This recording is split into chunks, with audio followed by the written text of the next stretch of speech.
Hi everybody, welcome back to Vegan Proteins Muscles by Brussels Radio. My name is Giacomo Marchese. And I'm Dani Taylor. And this is our 4th episode. And today we'll be talking about New Year's resolutions.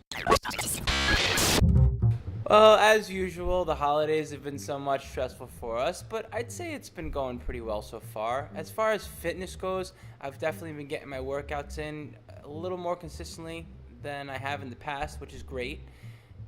And yeah, no complaints really on this side. Hope the holidays have been well for everyone out there. Yeah, we hope everybody had a really good holiday. Whatever it is you celebrate, we hope you were surrounded by lots of delicious vegan eats and people who love you. Holidays went pretty good over here. I'd say we're still surrounded by some delicious vegan eats, and I have to finish that stuff off. It's good. There's leftovers. There's for sure leftovers. My mother had like 3 dozen vegan gingerbread cookies left over. It's like every time we go over our house, she just keeps feeding us. I'm not complaining at all. I love it. Yeah, we're just like bottomless pits to them. But anyway, we hope everybody had a great holiday season, and we have one more holiday right around the corner. New Year's Day. Actually, we're going to my family's house for New Year's Day, and I would imagine, if I know my family, there'll be more food there than all of us can eat for the next 2 weeks. Probably. I think this episode is actually going to air on New Year's Day, or maybe on New Year's Eve. No, we air it on New Year's Day. New Year's Day it's Thursday, right? I don't know. I'm losing track of time. Yeah, can't keep track of the days anymore. But anyway. But hopefully this will air then, and we're going to talk a little bit about New Year's resolutions. And if you guys have any cool New Year's resolutions, we'd love to hear about them. It's always great to hear about other people's goals for the year. You can get some really good ideas that way. Yeah, I could certainly get some good ideas myself. I can't say that I've sat down with myself and really thought about what my New Year's resolutions are. What about you? No, not really. I have a couple ideas, but I'm not a big New Year's resolutioner because I don't like putting my goals off. Like if I want to do something, I just start it ASAP. But I know a lot of people are really motivated by the idea of new year, fresh start, all that jazz. So I totally get it. I'm just impatient. Yeah, remember immediately. Last year I think I had 2 resolutions last year. One was to make a happy journal where I wrote 3 things that went. Like a gratitude journal? Yes, a gratitude journal. I'd write down 3 things that I appreciated each day about the day. How'd that go? It lasted for about 2 months. I just didn't keep up with it. What was the other? It was now I forgot. I slipped my mind. But anyway, I think for this new year, no, I don't necessarily have a specific goal in mind, but I'd say something that I really want. A goal of mine that I want to fulfill in 2015 is to compete at my first powerlifting meet and to really, make a strong showing. So today we're going to talk about 3 specific New Year's resolutions. We're going to talk about people who have decided they want to try and go vegan in 2015, how to start eating right for your goals, whether that's to build muscle or lose weight or whatever. That's usually a pretty popular goal. And also... Wait, I got it. Time out. I was supposed to be dancing a little bit every single day for the whole year. I can't believe you interrupted me for that. Anyway, go ahead. Sorry. And the last goal is to start weightlifting. People who want to start lifting weights, not really sure where to start or how to make that last. So those are the 3 that we're going to tackle today. A lot of our listeners, I'd imagine, are either veg curious or are already vegan, and perhaps they know someone who's interested in going vegan into the new year. And that's why we decided that it would be a good idea to talk about that. Of course, being that we're going into a new year, you can take that fresh start, and this could be a good time to think about trying to go more plant-based. And what would you say are the most common hurdles for people that are trying to switch to a more plant-based diet? I think for most people, the idea of going vegan is like completely foreign to them. It's probably like hearing a different language or something. People are raised that the main part of your food is, the steak on the plate, and then the vegetables are just, what's around the steak on the plate. So the idea for most people is that, going vegan, you take the steak off the plate, what do you have left? Not a whole lot. And that scares people. And I get that. You feel like you're not going to have anything to eat. So the first thing that I would recommend is figure out why you want to go vegan. Mm-hmm. There's so many reasons now that people decide to go vegan or give up animal-based foods. Whether it's for your health, for the environment, for the animals, for ethical reasons of any sort. Right. And I think knowing what your reason is really, really important, and sticking with that goal. And I think that goes for every goal. You know, remembering your why is really important. And something that's going to keep you doing it for the long term. I mean, if you have, say you want to, you have a short-term goal. You want to be fit for the summer. And that's, you're going to fall off the wagon that way. It's not necessarily, it's got to be a stronger reason. Yeah, I think finding a reason that really resonates with you is really important. And if you're kind of wishy-washy about what your reason is, like you kind of feel like you want to do it, but you're not really completely sure why, you don't really feel steadfast in that decision, I would recommend watching some documentaries and sort of educating yourself on the subject as much as you can. Some really good ones are Forks Over Knives, Vegucated, Fat, Sick, and Nearly Dead is a good one. Earthlings, if you really want to get into the ethical side of veganism. It's not an easy watch by any stretch, but if you can get through that movie and not want to go vegan, I think you're a pretty rare breed. So I think finding your reason is super important, and that's just going to help you to be more successful. So you have your reason why, you've decided you want to do this. The next step to me would be to decide how you're going to do this. A lot of people just go cold turkey, so to speak, and they just try and go vegan overnight and see how that works out. And for some people, that's very successful. If you feel like that wouldn't be the easiest way for you to do it, many people decide to cut out one food group at a time. Red meat, white meat, fish, eggs. I mean, that's dairy. Definitely the way that I did it. I started cutting out one food group at a time myself. Trying to think, my initial reason for going vegan was I believed that it would fuel myself better as an athlete, and then I started getting into the ethical side of things, and I definitely didn't go cold turkey. I mean, it was a big change for me at the time, 10 years ago. For me, I'd say I transitioned over the course of a year into going vegan about 10 years ago. And basically, I cut out meat first, then I cut out dairy, and then I started to read labels. And basically, that's as simple as checking things that you would normally buy and making sure that they don't have, butter in them or eggs, and you'd be surprised how easy it is to switch from one item to the next. Well, you'd be surprised how many foods that you're already eating are actually vegan, and we call that accidentally vegan. Things that weren't specifically made to be vegan, but they just happen to be vegan. And I think when people are first making that step to become vegan, it's really good to know the foods that are quote unquote accidentally vegan. It just makes your life so much easier than sort of going out and learning 100 new foods that you've never heard of before. It's just much more comfortable to eat things you're already used to. Somewhere on the PETA website there is a very good list of foods that are just in a regular supermarket that are vegan. Which brings me to my next point. Find vegan substitutions for the foods that you already love. A lot of people want to talk down mock meats or veggie burgers or veggie because dogs. They're processed. Right. But the fact of the matter is, when you've been raised on hamburgers and hot dogs and steaks and all that stuff, and then you just cut them out of your life, a lot of people are going to miss them. And they're going to miss those flavors. Texture. And things like that. And I think that the mock meats, I don't like calling them mock meats, but I don't have a better word for them right now. If anybody can think of a better word for mock meat that doesn't make the food sound like meat, let me know. Meats? No, I don't like that either. I don't want to use the word meat. But for the purposes of what we're saying right now, I think you get it. And I think they're really, really wonderful transition foods, and most people love them. If you love burgers, if you love cheeseburgers, for example, you're probably really going to love like a Gardein burger with Daya on it.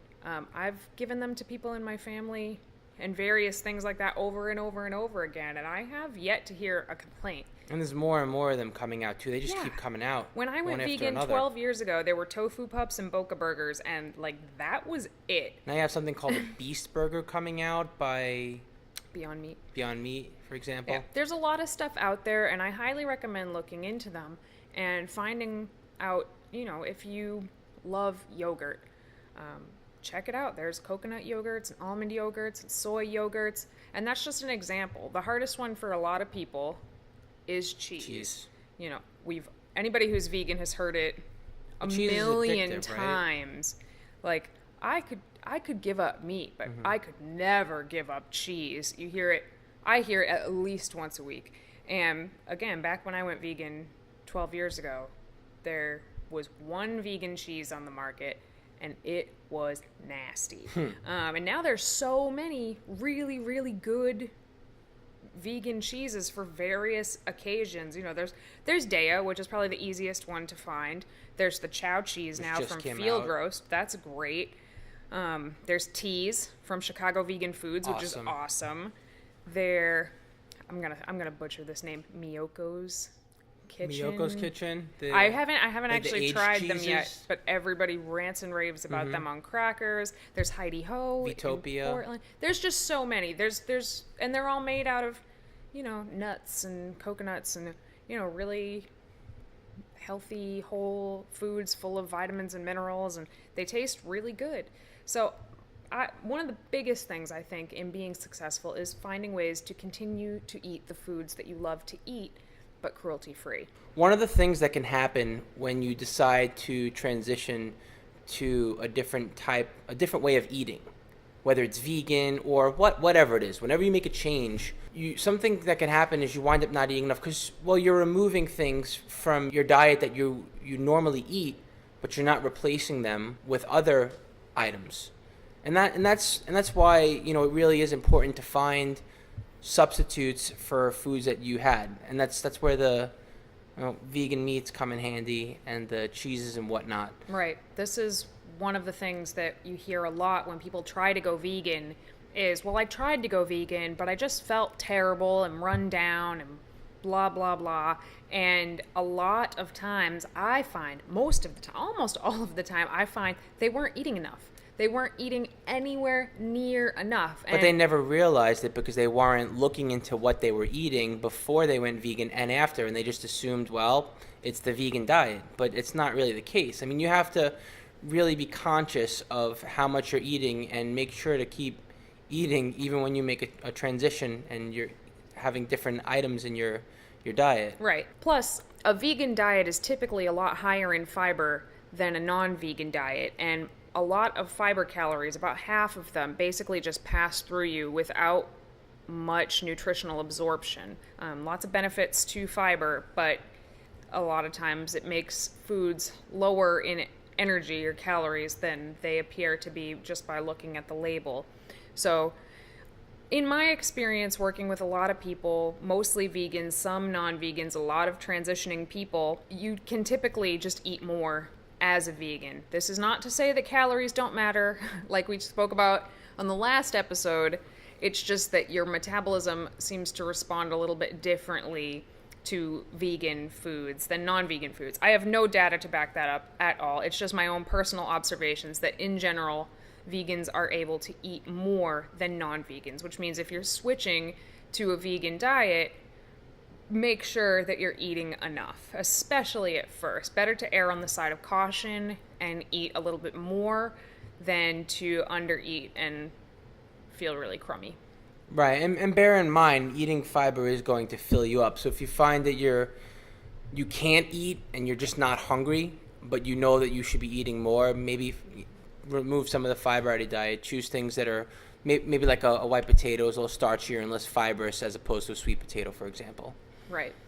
But just make sure that you're eating enough. Keep track of your food. I'm always a big fan of keeping track of your food, regardless of your goals.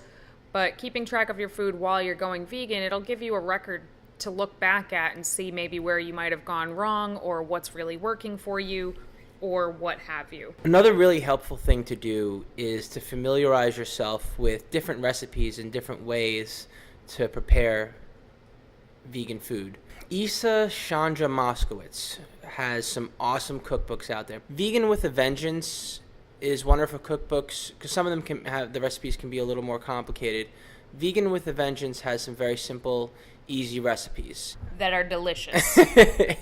Yeah, I agree. I mean, she even teaches you how to make your own seitan, which is time consuming, but if you have the time, you can make seitan for pennies on the dollar, basically.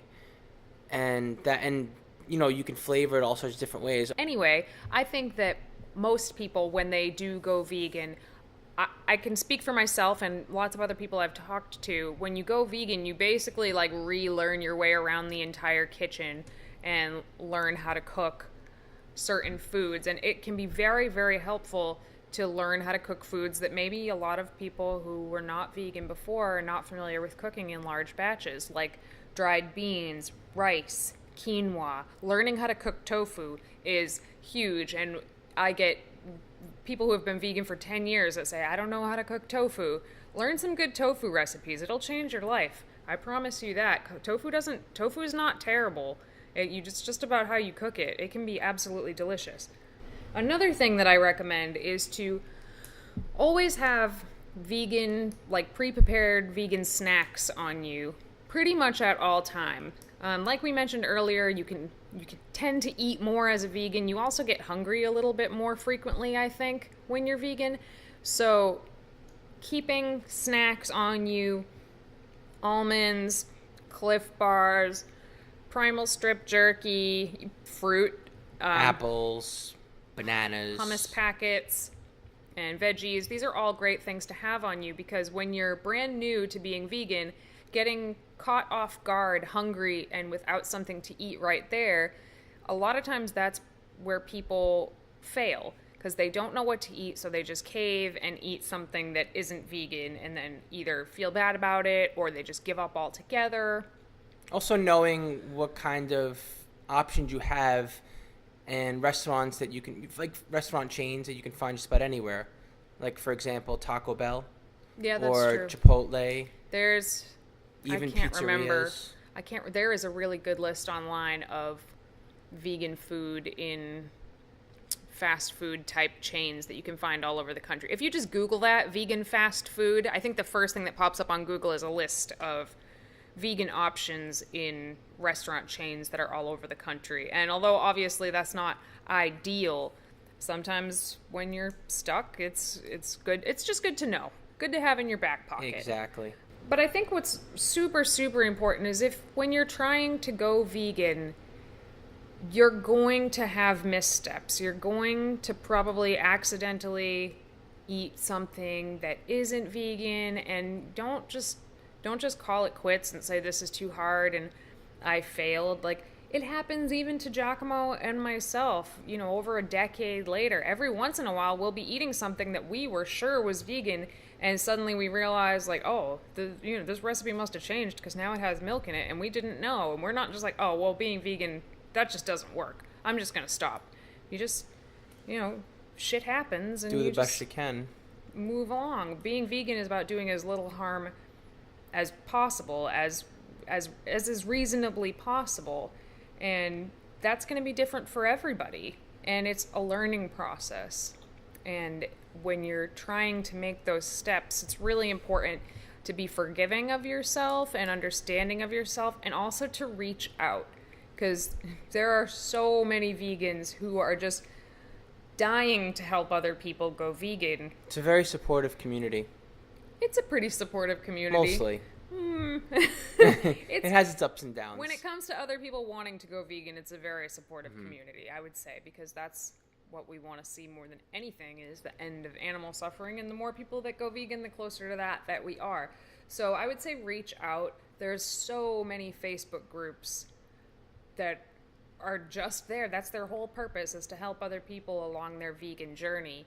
And it can be great to have that sort of accountability, and other people may be doing the same thing that you can commiserate with. And I think that the more of a support system you can build around yourself, the more likely you are to be successful. So if anybody is thinking about going vegan in 2015 and they have any questions about it, feel free to shoot us your questions. We'd be more than happy to help with any newly vegan inquiries that anybody has, and we wish you the best of luck. The next resolution we're going to talk about is eating for your goals, or eating better in the new year. This is particularly geared towards people who are already vegan and have decided that they want to make better food choices in 2015. The first thing you need to think about with this resolution is, what are your goals? There are lots of different goals you could choose from. Obviously, really popular ones for New Year's resolutions are to lose weight, to get in shape, which typically is code for simultaneously building muscle and losing fat, which is only something that's possible if you're brand new to, the fitness scene. Building muscle is a good goal. Getting junk food out of your diet.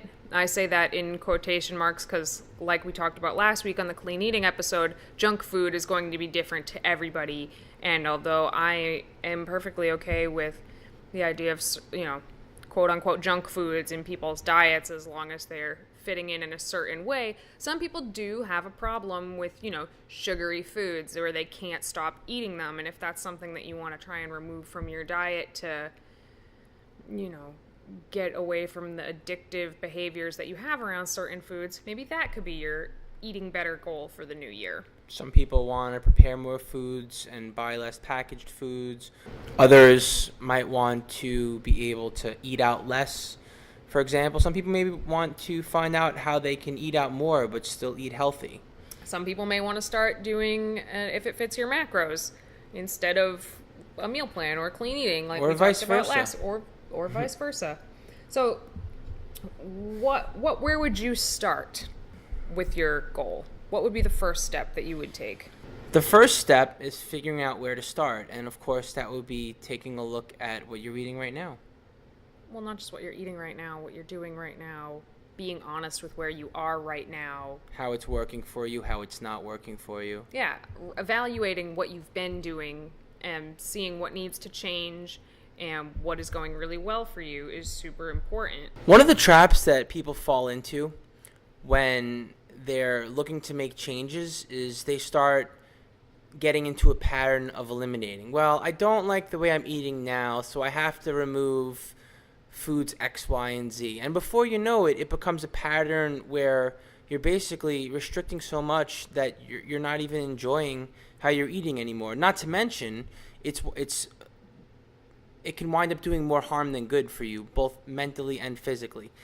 Anyhow, I think a more healthful approach would be to find out not only how to substitute foods that you're already eating for options that will be work better for your goals, but to also try to add more foods, introduce new things into your diet that are healthy as well, so that you have even more of a variety.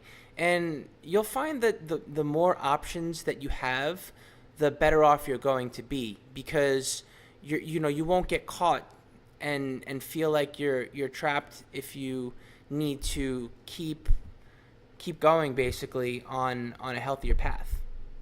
One thing that a lot of people really like to do in this regard, think about adding foods to your diet rather than taking foods away. And obviously the first thing that comes to mind when I think I'm going to add more of certain foods to my diet is I think vegetables. And a lot of people have great success adding a green smoothie to their day or a big salad for lunch. That's one of my favorites, is to have a giant salad every day, which I haven't been doing very much of lately in the cold months. But in the summer, I really do try to have at least one big salad a day. And in doing that, it's sort of like by eating more healthy foods, healthy whole foods like fruits and vegetables and nuts and seeds and grains, you're sort of crowding out the room for the junkier food because you're full. You're not hungry for them. So that's one way to help yourself stop eating too much calorie-dense processed food, is by including more fresh whole foods. Plus, you really can get creative with a bowl of salad. I mean, a lot of people hear the word salad and they immediately think, oh, I mean, it's just some iceberg or romaine thrown into a bowl, and it can get boring real quick. But you can mix so many things into a salad: nuts, seeds, all different types of vegetables, fruits. You can make so many different types of dressing. Not to mention cooking some vegetables like broccoli or spinach. That's when you can really have fun with all different types of spices and mixing that in with some other grains and whatnot. Basically, what I'm saying is variety. Variety is the spice of life, and keep mixing it up. Also, I've mentioned many, many times how strongly I feel about tracking your food. And I think if you have a goal that you're working towards, whether that be to lose weight or build muscle or something in between that, just general body recomposition, tracking your food, whether it's with pen and paper or a spreadsheet on your computer or MyFitnessPal, I think is going to be the most accurate way to do that.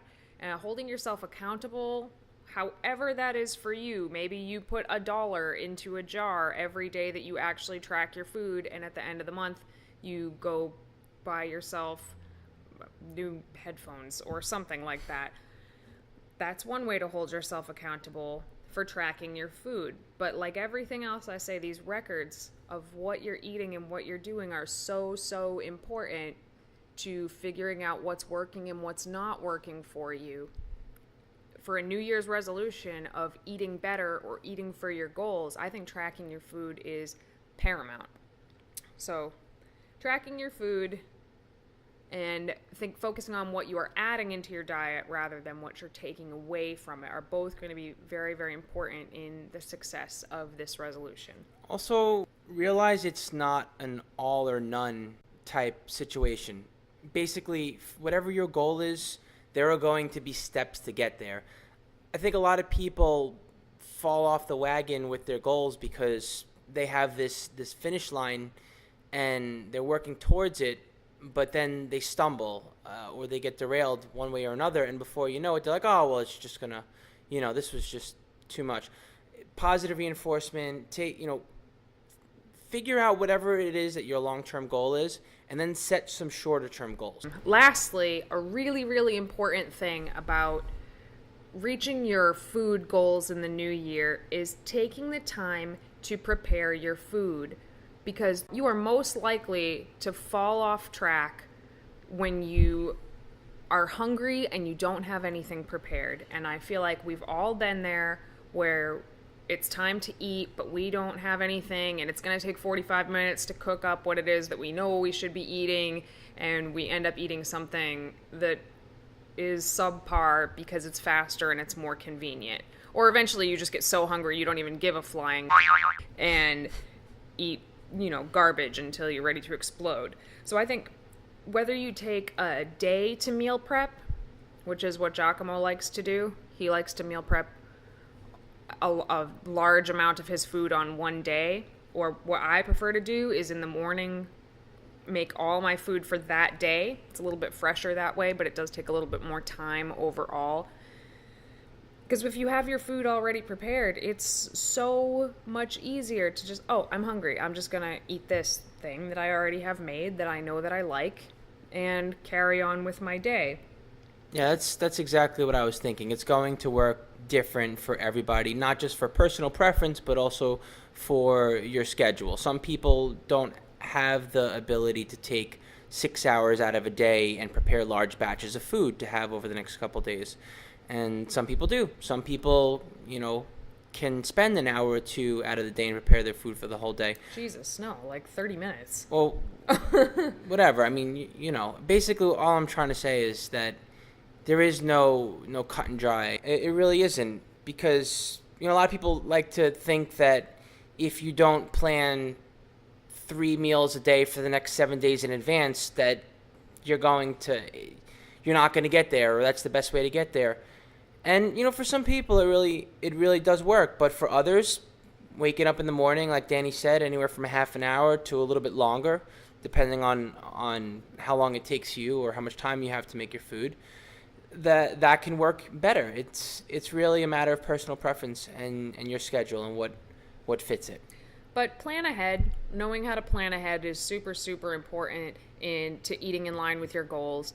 If you know that you're leaving the house and you're going to be at work all day, pack your food in your lunchbox and take it with you, which most vegans in general do anyway. We're used to bringing our food with us. But if you're specifically trying to eat for weight gain or weight loss, you want to eat food that is specifically in line with those goals, which we sort of touched upon, I think, in episode 1. Actually, it was episode 2 about, how to eat for your muscle building goals, for example. And take those foods with you. So like we said, when you're hungry, you're not totally caught off guard and forced to eat something crummy or something that doesn't fit with your calorie or macro goal.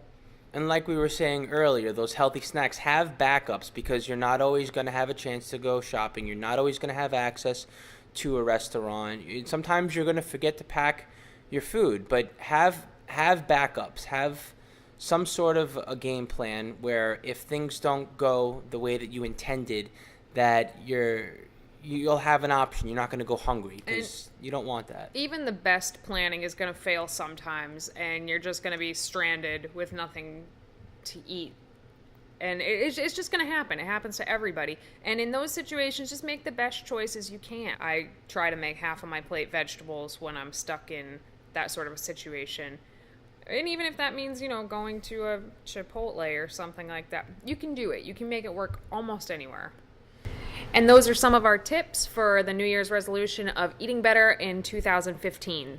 No matter who you are, I believe that strength training is a huge part of any fitness-based goals, resistance training, weightlifting, however you want to look at it. And it's a big goal for a lot of people is this year I'm going to start lifting weights. So now we're going to give you some of our advice on how to get into weightlifting for the first time.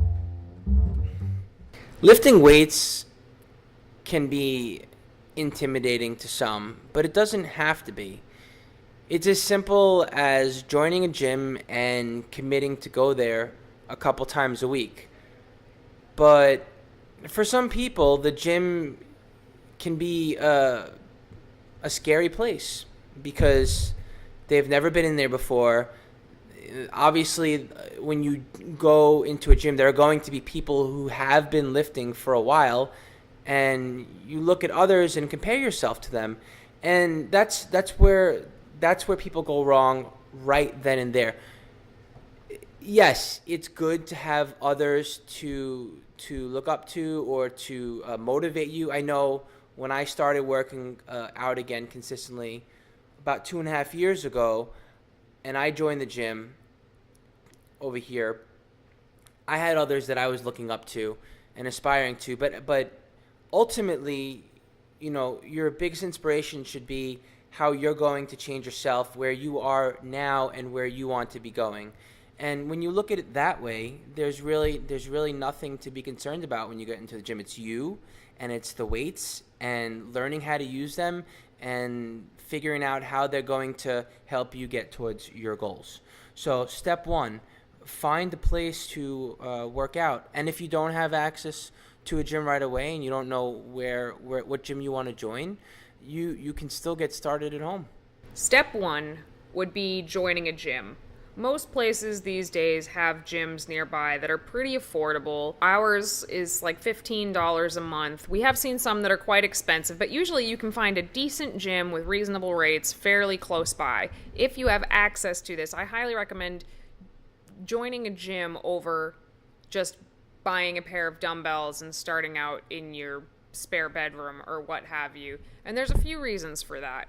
One, going to the gym on a regular basis builds up a schedule for you that your body becomes used to. And while, yes, you can do that at home, obviously, a lot of us don't put the same oomph into our home workouts that we would in a gym workout. I don't know why. I guess it's just the motivating environment or what have you, but that's just what I've seen in my experience. 2, there's way more equipment in an established gym than you are likely to have in your home gym unless you are very, very fortunate to have a sick home gym. And it's good to learn all different types of machines and free weights and different exercises that you can do with various free weights and things like that. 3, that motivating environment can really, really do a lot for you.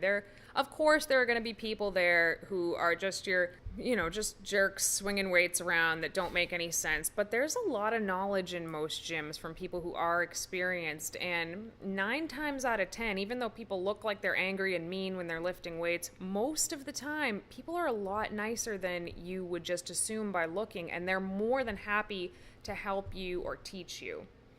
4, most gyms now offer a free personal training session when you sign up. If you've never lifted before, take them up on it. Take advantage of the free session. It may not be the best trainer in the world. I get that. And they may not be super committed to giving you the best workout of your life because it's a free session and they're probably getting paid garbage for it. But they can show you around the weight room floor. They can show you the basics. And they can help you get a little bit more comfortable just being on the weight room floor and working out. And I mean, even if you don't have access to the personal training session, it's still helpful to familiarize yourself with the equipment and to not be afraid to venture out and try machines that you haven't used, try exercises that you've never done. Just, work your way into the gym floor. And once you feel comfortable being in the gym environment, I think the best thing you can do first is focus on learning how to do the big lifts. Deadlifting, squatting, squats, overhead press, bench. I'd say dumbbell work is a little easier to learn because it really teaches you how to balance your left and your right side properly. Dumbbell work can be really helpful, especially for women, because the Olympic barbell is 45 pounds, and in a lot of exercises, that's going to be a little bit heavy for you to even start with. And they have lighter bars in the 45. Right, and you definitely, when you're learning these lifts, you don't want to go heavy. You want to learn the form. Form is foremost. And like I said, there's usually a lot of experienced people in the gym who would be more than willing to help you. If you see somebody and you can ask them, they will probably help you. But learning the form, especially on the big lifts, or even the not necessarily big lifts, but common lifts like a bicep curl, learning how to do something as simple as a bicep curl with good form with a 10-pound dumbbell is going to yield you better results than doing bicep curls with 25-pound dumbbells with bad form.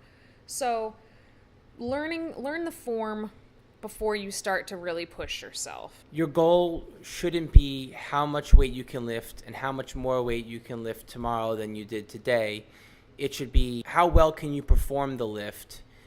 And in the beginning, it should be how consistently are you lifting at all. Well, that too.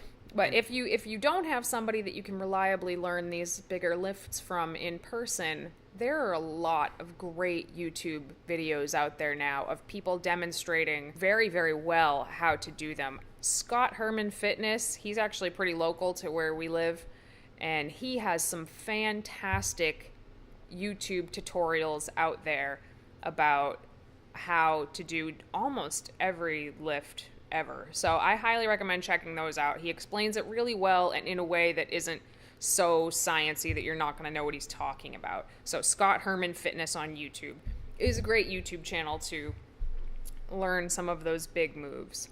Figure out how many days you can commit to working out at the gym and make sure that you're realistic with yourself too. A lot of people, I'm gonna work out every day for the rest of the month. Well, that's cool and everything, but it doesn't matter if you don't actually do it. And, you really shouldn't work out every day for a month. Aside from burning yourself out, you're going to feel like you're failing if you don't get all your workouts. And you're going to write your routine around the days that you can commit to. So it's important to create steps that are attainable and then to build off of that. For most people, I think 3 days of lifting a week is a great place to start. And usually for people who are brand new to lifting, I recommend full body workouts 3 days a week. That's a great way to get your body acclimated to the stress that you're about to put it through without doing something like a 3-day split where you beat the crap out of your legs and shoulders one day and your back and biceps one day. When you're brand new to lifting, like your first real leg day can make it pretty much impossible to walk, and you'll feel so terrible the next day that you'll never want to do it again. That's why I recommend full body workouts, because it sort of eases you into that stress. And this is for brand new lifters, of course. But if you used to lift and you haven't in, over a year, start yourself off with full body workouts for a week or two and just be consistent with it, because that is the biggest thing of habit. Is just, I always say, for the first month of doing anything new, you have to force yourself through it for the first month or so. Whether you like it or not, you drag yourself to the gym. Even if you just show up and you're like, nope, not feeling it. You know what? You got there and you did something. So forcing yourself through it for the first month, and after that it becomes so much easier. But if you can commit to 3 days a week, then you've created a habit at that point. So you've committed to 3 days a week. What are you going to do while you're there? Figure out a realistic amount of time to spend in the gym and build a program that works. Right. Most brand new people to the gym can't just sit down and write their own workout that will be effective, though. No, but there has to be some resources out there that have some introductory workouts. Well, obviously, maybe that trainer who gave you your first free session was pretty good. And you could always hire them for once a week for a month or so, and they'll write you a program. And that's one way to do it. There's also so many free programs on bodybuilding.com. And you can go in there and search by your experience level and what you have access to and what your goals are. And not all of the workouts are fantastic, but there are some decent ones on there if you do enough digging. So that's another way to do it. And they usually have some short video tutorials that aren't great, but give you an idea of what the move is. And that's another way to start. For those of you that don't have access to an in-person coach, there are lots of different coaches online that can also help you get started, write you out a routine, and show you how to go through it and tailor it based on your personal goals. And that would be a little more personalized than, say, looking at a basic introductory program. And once you have your program and you've got your form down and you're comfortable with it, then you can start pushing the weight and lifting a little bit heavier. And you always want to make sure that it feels challenging, but only with good form. Always keep that form. Form first, in my opinion. Don't sacrifice that form for anything, especially when you're brand new to lifting, because that's just asking for an injury. And the last tip is, just like every other resolution that we've had so far, is reach out. There are fitness classes at gyms. Some of them are lifting. I mean, they're usually light lifting, but that's people with similar interests that want to lift, especially in the new year. I'm sure there'll be lots of people that are going to the gym for the first time. Lots and lots of fitness communities online. A couple that I would like to mention that are vegan specific are the groups on Facebook. They're Facebook groups. Vegan Bodybuilding and Fitness. Vegan Bodybuilding and Nutrition. If you're female, there's Vegan Gym Girls and Vegan Ladies Who Lift. Vegan Powerlifting, if that's something that you're interested in. Those all have lots and lots of members, some of them very, very knowledgeable. Of course, there's some woo-woo stuff in some of them as well. But it's like anything else. If something sounds very extreme in one direction or another, it's probably not the best thing to do. The answer is usually somewhere in the middle. But and these people are all over the world. You might even be able to go into a group and find somebody who's actually local to you. So if you're not a Facebook user, you can always go onto a forum as well, like veganbodybuilding.com or bodybuilding.com, for example. Bodybuilding.com is usually not particularly kind to vegans, and I find their forums to be sort of like an underworld of horrible humanity, but that's just my opinion. Instagram is great because you can just search the hashtags that you're looking. Maybe it's vegan lifters. Vegan lifters is a popular hashtag on Instagram. Plant built is a popular hashtag on Instagram. Vegan bodybuilding is a popular hashtag on Instagram. And you can just search through those and find other people with similar interests. And I find the Instagram platform to be the most supportive of all the social media platforms, personally. Unlike, say, YouTube. And it's a great way to document your fitness journey as well. And if you do decide to do that, feel free to use the Muscles by Brussels hashtag so we can find you and cheer you on and answer any questions that you have. And now we're going to review our favorite product of the week. which is Plant Fusion Protein Powder. Plant Fusion, what I really like about it is the way it tastes and the way it mixes up. It's a really good way to transition from a whey-based protein to a plant-based protein because they formulated it to have a similar consistency and it has a great flavor as well. The protein base in Plant Fusion Protein is pea, artichoke, amaranth, and quinoa. So it's a pretty interesting protein blend, not super common. I mean, pea protein's common, but the other three are not super common. It also has 4.5 grams of branched chain amino acids per scoop, 2 grams of which are leucine, which is the most important amino acid for muscle protein synthesis. And it also has 3 grams of glutamine, which helps with soreness. So we own VeganProteins.com, so we really do get to try a lot of different vegan protein powders. And there's some really, really great ones out there. But for most of my clients, I start them off with Plant Fusion protein powder because it is a really good value for what you get, especially compared to other similar things on the market with the branched chain amino acids and the glutamine added to it. And most importantly, it tastes good. A lot of proteins, especially protein powders that are heavy on the pea protein, can taste really, really chalky and they sort of puff up when you blend them, which I don't mind anymore.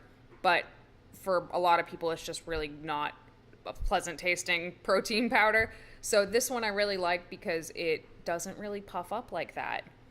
If you make it thick, if you don't use a lot of liquid, it can get a little bit thick on you, but I like to double the liquid that it recommends on the package. So I do 1 scoop to about 16 ounces of water. Right, and in that 1 scoop, you're getting 21 grams of protein, which is not bad for a serving, and you're getting 30 servings out of a 2-pound container. Yeah, so 21 grams of protein, 4 grams of carbs, and 2 grams of fat, and it's 120 calories per scoop, per 30-gram scoop. And it's also worth mentioning that Plant Fusion is soy-free and gluten-free for those who happen to be intolerant and have allergies. So I like this protein a lot I can drink it on its own, which is always nice. I can just keep packets of it with me in my gym bag, and if I'm in an emergency, just shake it up with water, and it's not hell to drink it. It's actually quite pleasant. I love the chocolate flavor. That is my favorite. But I also like to use it in smoothies, making different kinds of smoothies with it because the texture is really, really good. You don't need to add a lot of fruit to it. Although if you're going to add fruit, that's totally fine. But if you are cutting, for example, and you are cutting back on your carbohydrates at some point and you just want a lower carbohydrate protein shake, you don't lose a lot of flavor by, cutting your banana in half or something like that. Right. They have some really good flavors, chocolate, vanilla, cookies and cream, which is a super popular flavor. And they also have a chocolate raspberry and then an unflavored one as well, which I haven't even tried. I don't think I've ever tried the unflavored one. But it is a little bit on the sweet side, even though it only has 4 grams of sugar, which are all from fructose. So some people do prefer the unflavored one because that has like 1 gram of... I may be wrong. But I'm not sure. It definitely has less than 4 grams of sugar in it. So out of all the protein powders that we carry, I don't want to say Plant Fusion's our favorite because we do switch it up from time to time. And I don't like to use Plant Fusion in baking because it is a pea protein based powder and pea protein just doesn't bake up very well. So there are some other ones that I prefer to use in baking, but if I'm just going to drink a shake or a smoothie, Plant Fusion is my go-to. And if you haven't tried it and you have written off all plant-based protein powders because you think they taste gross, I suggest giving Plant Fusion a try and let us know what you think.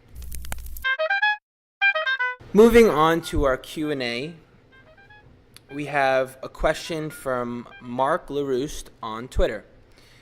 And Mark asks, how do you transition to a plant-based diet as a meat eater when looking to bulk up?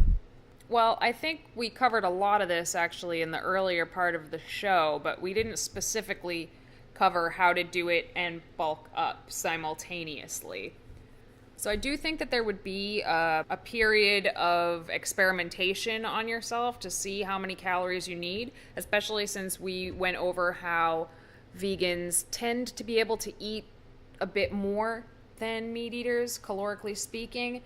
So you may need to eat even more than that if your goal is also to gain weight or bulk up. So what I would recommend in those instances are really calorically dense foods, and being sure to focus on those, specifically things like nuts, peanut butter, coconut, beans, grains. Those are all really calorically dense foods. And the beans are pretty fibrous, so if that is too much for you, I would say switch over to white rice, because you can eat a lot of white rice and it's actually pretty calorically dense and not super filling. You can blend up some calorically dense smoothies. Yeah, you can check out Derek Treesize on veganmuscleandfitness.com. He has a recipe for his bean shake, his bean gainer shake, weight gain shake. I'm not exactly sure what he calls it, but it's definitely a bean shake, which sounds like it would be pretty gross because beans in a shake doesn't sound very good. But white beans or cannellini beans in a shake, that you can't taste them. It doesn't taste like beans at all. It just adds a lot of calories to it, and because it's blended and liquid, it's a lot easier to consume without getting super full and bloated and uncomfortable. Or you could even take some sweet potatoes, cook them up, and blend them. Yeah, sweet potatoes. And if you're really cramped for time, you can buy canned sweet potatoes and throw that in a shake too, and that'll amp up the caloric value of that as well. Or you could do any combination of all of these things. When you're looking to bulk up, protein isn't as much of an issue as it is when you're trying to cut, so I wouldn't focus so much on super, super high protein foods, because if you're eating a lot of beans and grains, you're probably going to, do pretty well with that anyway. But I would focus on getting a high protein meal in fairly soon after your workout to help you repair those muscles that you've torn down during your workout better. And if you already know how you are bulking up as a meat eater, it's as simple as taking your program and veganizing it, replacing the foods that you're eating with plant-based foods. And then increasing calories as necessary. Right. In other words, have foods that are good substitutes, have the similar composition, similar protein, fat, and carbohydrate ratio, except they're plant-based and not animal-based. Okay. Laura Dale on Facebook asks, in the first episode, you talked briefly about alcohol, but didn't really describe how to fit it in. Could you work alcohol into an IIFYM plan? Beer has got to be a good post-workout carb, right?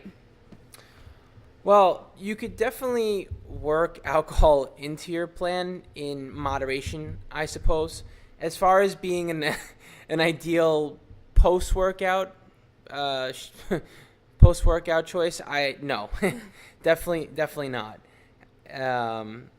However, if you're, I guess for myself, I really don't drink often. Once in a while, though, I don't, I enjoy a good beer or whatnot. And it's as simple as figuring out how many calories are in the alcoholic beverage that you're having, and you can fit it into your plan by substituting your carbohydrates or fats, not your protein. Some things to bear in mind: a light beer can have as few as 75 calories when as compared to a strong beer, or like a microbrew, for example, a craft beer can contain as many as 300 calories. And you can't always figure out exactly what's in it, but it's just good to have a general idea of that range. A dry wine can have as few as, say, 100 calories, to a sweet wine that can have as many as 2 to 250 calories. Hard liquor is pretty easy, actually. You just figure out each ounce of hard liquor is roughly 150 calories, plus whatever you're adding to it if it's a mixturing, whether it's fruit or whatnot. Well, basically, take the total amount of calories in your drink and swap it out for your fats or carbohydrates, or both. So I would recommend, to be more accurate, I would probably swap it out for carbohydrates, since that's what it's closest to, like sugar, alcohol. So I would take the number of calories, divide it by 4, So if it's a beer with 100 calories in it, that's 25 grams of carbs. Exactly. And that's how I would count it in. If you go to log stuff on MyFitnessPal, I've found that I don't drink, but I've looked it up for Giacomo. I've found that you can find most bottled or canned, or you can find a lot of brand names of alcohol in MyFitnessPal, and the calories in it are accurate, but a lot of times people put it in with zero fats, carbs, and proteins, and that's not true. So you sort of have to do a little mental math yourself and figure a lot of them out. So if you're running high on carbs, you can do what Giacomo said and swap it out for fats. So you would take the number of calories and divide it by 9. So if it's a 100-calorie beer, it would be roughly 11. Right. 11 grams of fat is what you would count that as. But it's not something you want to have every day, and in moderation at best. If you're really serious about your fitness goals, I mean, even having a drink every week, I'd say is not necessarily the best for your body and for what you're trying to accomplish. I don't not drink because I'm straight edge or anything. I don't drink because once I started counting my food and tracking my food, and I realized how quickly that screwed me over. Even going out and just having a couple beers would just completely screw my goals over for the day. So I was just like, it's not worth it. I'd rather eat a sandwich than drink a beer. And I found that I don't really miss it. But of course, there are special occasions and things like that, and it's always good to know how to work those things in. Exactly. So that's how we would recommend to do it. And I hope that answers your question. Please don't drink beer as a post-workout. All right, well, that wraps up our 4th episode of Muscles by Brussels Radio, brought to you by Vegan Protein. Thank you so much for listening, and feel free to get in touch with us on any of our social media accounts at Vegan Proteins.